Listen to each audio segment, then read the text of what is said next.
రాజీనామాలలో first point with reference to above as per oral directions of the chairman AP state council of higher education Tadepalli and the government of AP I hereby submit my resignation as vice chancellor అని రాశారు. అంటే government ఇచ్చినటువంటి ఆదేశాలు, అలానే AP state council higher education chairman ఇచ్చినటువంటి oral instructions ద్వారా నేను రాజీనామా చేస్తా ఉన్నాను అని చెప్పి వైస్ ఛాన్సలర్స్ రాజీనామాలు పంపిస్తే ఈ మొట్టమొదటి పదం చదివినప్పుడు మీకు బాధ అనిపించలేదా?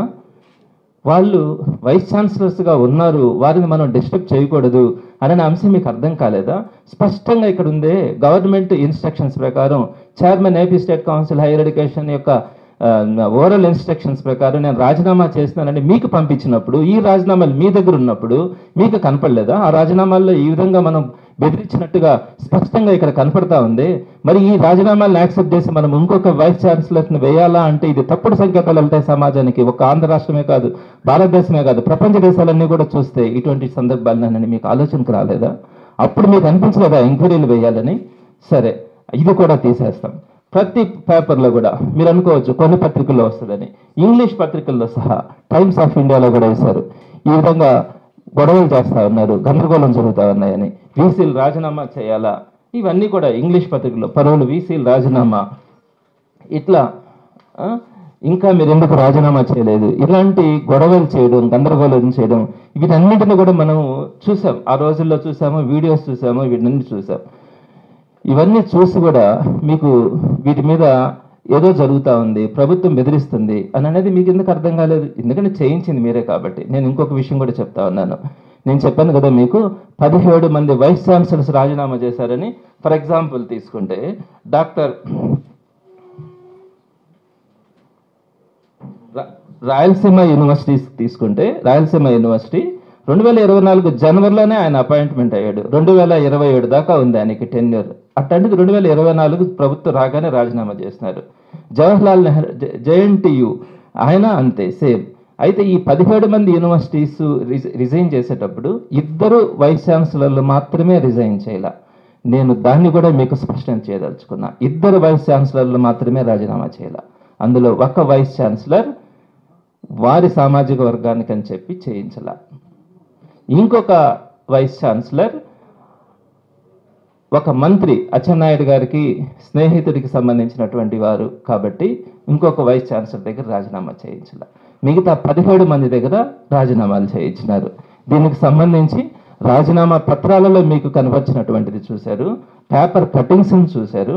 ఇకపోతే మూడవది వీడియోస్.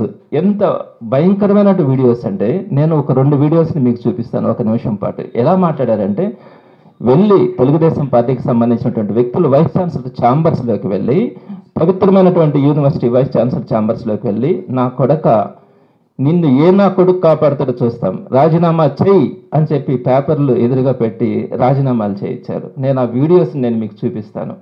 ఇంతకంటే ఇంకా ఏ విధమైనటువంటి ఆధారాలు కావాలా?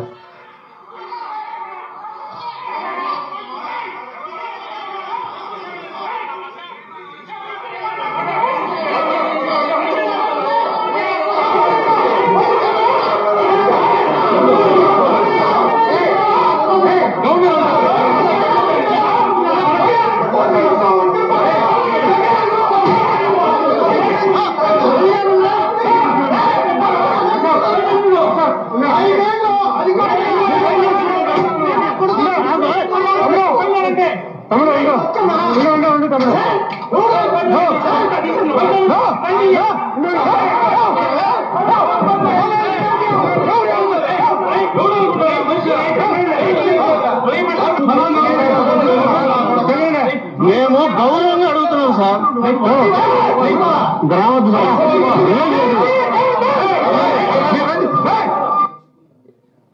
ఆ విధంగా మాట్లాడిన తర్వాత ఆయన రాజీనామా చేసి వెళ్ళిపోయాడు. నెక్స్ట్ ఇంకొక వైస్ ఛాన్సలర్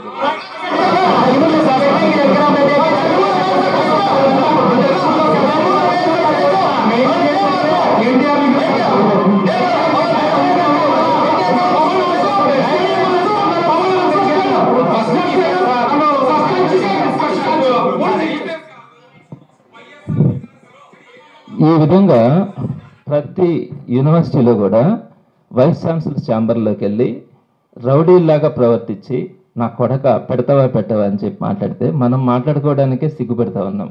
అలాంటి భాషను మాట్లాడినప్పుడు వాళ్ళు స్పాట్లో రిజైన్ చేసి జూన్ 26, 27, 28వ తేదీల్లో వాళ్ళు రాజీనామాలు చేసి వెళ్ళిపోయినారు. ఇట్లా మనం ఊహిస్తామా? ఆంధ్ర రాష్ట్రంలో ఒక యూనివర్సిటీ వైస్ ఛాన్సలర్స్ దగ్గరికి వెళ్ళి ఈ విధంగా బెదిరించి కొడతామని చెప్పి సెల్ ఫోన్లు ఉంటే వాటిని తీసుకొని పగలగొట్టి మీరు చూసారు ఇప్పుడు దాని అన్నింటిలో కూడా. సో మరి ఇటువంటి పరిస్థితులు మనము కళ్ళ ముందు కనపడతా ఉంటే, ఎన్నో దారుణమైనటువంటి విషయాలు కనపడతా ఉంటే వీటి గురించి శాసన మండలిలో ప్రస్తావించి ఇలాంటి ఇది గౌరవం కాదు, ఆంధ్ర రాష్ట్రంకే కాదు సమాజంలో ప్రపంచంలో కూడా మన ప్రతిష్టని ఇబ్బంది పెడతాయనే అంశాన్ని మనం చెప్పడానికి ప్రయత్నించినప్పుడు వారు ఎదురుదాడి చేయడం, మీ దగ్గర ఆధారాలు ఉంటే ఇవ్వండి జ్యుడిషియల్ ఎంక్వైరీ వేస్తామన్నారు. ఇప్పుడు నేను చెప్తా ఉన్నాను, మీకు ఇచ్చినటువంటి రాజీనామా పత్రాలలో స్పష్టంగా ఉంది మీరు ఇచ్చినటువంటి ఇన్స్ట్రక్షన్స్ వల్ల, మీరు ఇచ్చినటువంటి డైరెక్షన్స్ వల్ల చేయాల్సి వస్తూ ఉంది అని చెప్పి చెప్పడం జరిగింది. రెండో పాయింట్, పేపర్ కటింగ్స్ ఉన్నాయి, ఇంగ్లీష్ పేపర్ కటింగ్స్తో సహా నేను మీకు ఇవ్వడం జరుగుతూ ఉంది.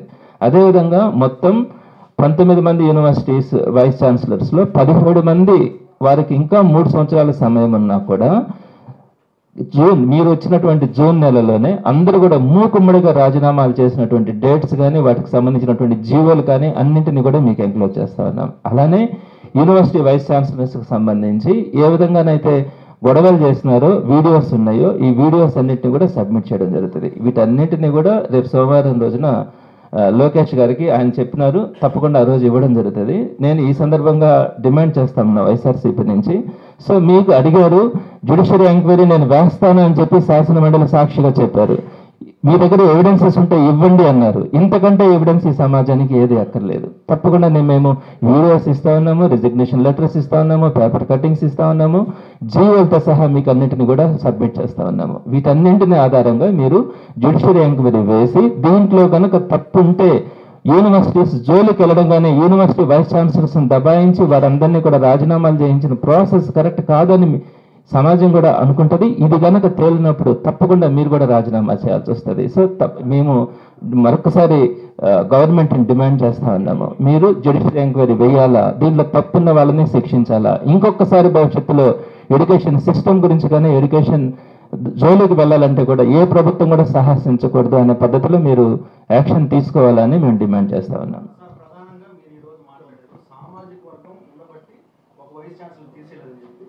రాజశేఖర రెడ్డి అదే వైఎస్ జగన్మోహన్ రెడ్డి పరిపాలనలో మెజారిటీ ఒకే సామాజిక వర్గానికి సంబంధించిన ఒకే రిలీజన్కి సంబంధించిన ఎక్కువ మంది మెజారిటీ బీసీలు ఈరోజు వైస్ ఛాన్సలర్ ఉన్నారు. అలాగే యూనివర్సిటీలో రాజశేఖర రెడ్డి గారి బొమ్మనే పెట్టేందుకు కూడా పొలిటికల్ ఇన్వాల్వ్మెంట్ చేసేదానికి కూడా ప్రయత్నం జరిగినటువంటి పరిస్థితి. దీనిపై ఇక్కడ మీరు చెప్పిన వాటిల్లో నేను 2 పాయింట్స్ చెప్తాను. ఒకటి, అసలు యూనివర్సిటీస్ని ప్రతి జిల్లాకి ఒక యూనివర్సిటీ ఉండాలా అన్న లక్ష్యంతో రాజశేఖర రెడ్డి గారు ఆ రోజు ప్రతి జిల్లాలో కూడా ఒక యూనివర్సిటీ పెట్టడం జరిగింది. మన నెల్లూరు జిల్లాలో కూడా విక్రమసింహపురి యూనివర్సిటీ రాజశేఖర రెడ్డి గారు తీసుకొచ్చినటువంటిది. అయితే రెండో పాయింట్కి వచ్చేటప్పటికి సామాజిక వర్గాలు అంటున్నారు. నేను మీకు క్లియర్గా ఒక పేపర్ కూడా ఇస్తాను, ఆ పేపర్ ఒకటి షఫీ గారు ఇవ్వండి. అందరూ కూడా సుమారుగా 20 మంది ఉంటే బీసీ సామాజిక వర్గానికి చెందిన వాళ్ళు 7 మంది దాకా ఉన్నారు. ఎస్సీ సామాజిక వర్గానికి సంబంధించిన వాళ్ళు 5 మంది ఉన్నారు. ఎస్టీ సామాజిక వర్గం, ముస్లిం సామాజిక వర్గం, ప్రతి ఒక్కటి కూడా ఇంక్లూడింగ్ నేను సామాజిక వర్గంతో సహా నేను మీకు ఇస్తాను, చూడొచ్చు. జగన్మోహన్ రెడ్డి గారు ఎప్పుడు కూడా చాలా క్లియర్గా ఉంటారు, మనం అందరికీ సమాన న్యాయం చేయాలని. ఎవరైనా కూడా ఎక్కడైనా కూడా మీరు విన్నారా సామాజిక వర్గ అన్ని సామాజిక వర్గాలకి న్యాయం చేయాలని ఏకైక లక్ష్యం కలిగినటువంటి వ్యక్తి జగన్మోహన్ రెడ్డి గారు. నేను మీకు ఈ డేటా కూడా నేను మీకు ఇస్తాను. ఇదే విధంగా మీకు అసలు మనకు హైయర్ ఎడ్యుకేషన్కి సంబంధం లేకుండా ఒక 4 యూనివర్సిటీస్ ఉన్నాయి. హెల్త్ యూనివర్సిటీ, అలానే అగ్రికల్చర్ యూనివర్సిటీ, వెటర్నరీ యూనివర్సిటీ. ఈ యూనివర్సిటీస్ యాక్చువల్గా హైయర్ ఎడ్యుకేషన్ కిందకి లేవు, స్టేట్ రావు. వాటిల్ని కూడా వాళ్ళలో ఉన్నటువంటి వైస్ ఛాన్సలర్స్ని కూడా రిజైన్ చేయించినారు ఇదే నెలలో. సో ఇటువంటి పరిస్థితులు మనం ఎప్పుడు కూడా చూడలేదు, ఎక్కడ కూడా చూడలేదు. అదేవిధంగా రాజశేఖర రెడ్డి గారి స్టాచ్యూ గురించి అది చెప్తా ఉన్నారు.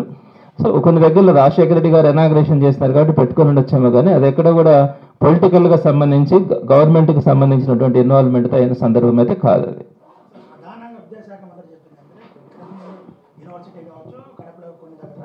ప్రధానంగా రాజకీయాలకు సంబంధించిన రాజకీయ జోక్యంతో వీసీలు నిర్వహించారు. సుందరవల్లి చంద్రబాబు బంధువులు కడపలో వచ్చి మన భద్రెడ్డి బంధువులని రాజకీయ జోక్యంతో వాళ్ళు నిర్మించారు, వాళ్ళే స్వచ్ఛందంగా రాజీనామా చేశారు. ఇక్కడ ఒకటి చెప్తాను, వాళ్ళకి క్వాలిఫికేషన్ ఉందా లేదా, వాళ్ళు ఎలిజిబుల్లా కాదా అన్నది చూడండి. వాళ్ళు గనక ఎలిజిబుల్ కాదు, వాళ్ళకి ఎలిజిబిలిటీ లేకన్నా కూడా ఇచ్చినారు అని చెప్తే, నేను చంద్రబాబు నాయుడు గారి గవర్నమెంట్ 2014-19 కానీ అంతకుముందు టర్మ్లో కానీ ఎలిజిబిలిటీ లేని వాళ్ళకి కూడా కొంతమందికి ఇచ్చినారు. నేను దాని గురించి మాట్లాడట్లా. ఈ టైంలో ఒకవేళ 1 or 2 మెంబర్స్ వాళ్ళలో ఏదైనా రిలేషన్ ఉంటే ఉండొచ్చు, నేను దాన్ని కాదని చెప్పట్లా. మొత్తం 19 యూనివర్సిటీస్కి వైస్ ఛాన్సలర్స్ని సెలెక్ట్ చేసినప్పుడు ఎక్కడో ఒక దగ్గర బంధుత్వాలు వస్తాయి. సో ఒకరు అలా ఎవరైనా బంధుత్వాలు కలిగిన వాళ్ళు వైస్ ఛాన్సలర్స్గా సెలెక్ట్ అయి ఉండొచ్చు. అయితే మీరు చూడాల్సింది ఇక్కడ ఏంటంటే వారు క్వాలిఫైడా కాదా, వాళ్ళకి ఎలిజిబిలిటీ ఉందా లేదా.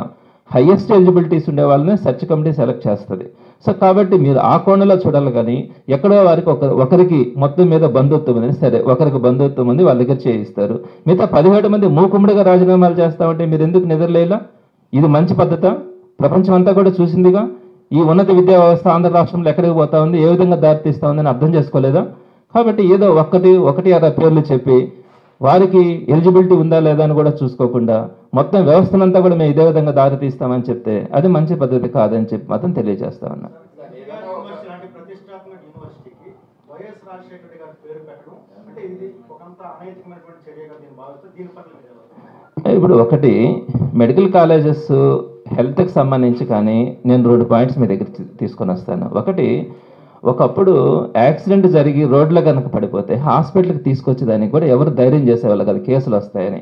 అలాంటి పరిస్థితుల్లో ఒక 108 వ్యవస్థ తీసుకొచ్చింది రాజశేఖర రెడ్డి గారు. ఒక 104 వ్యవస్థని గ్రామీణ ప్రాంతాల కోసం తీసుకొచ్చింది రాజశేఖర రెడ్డి గారు.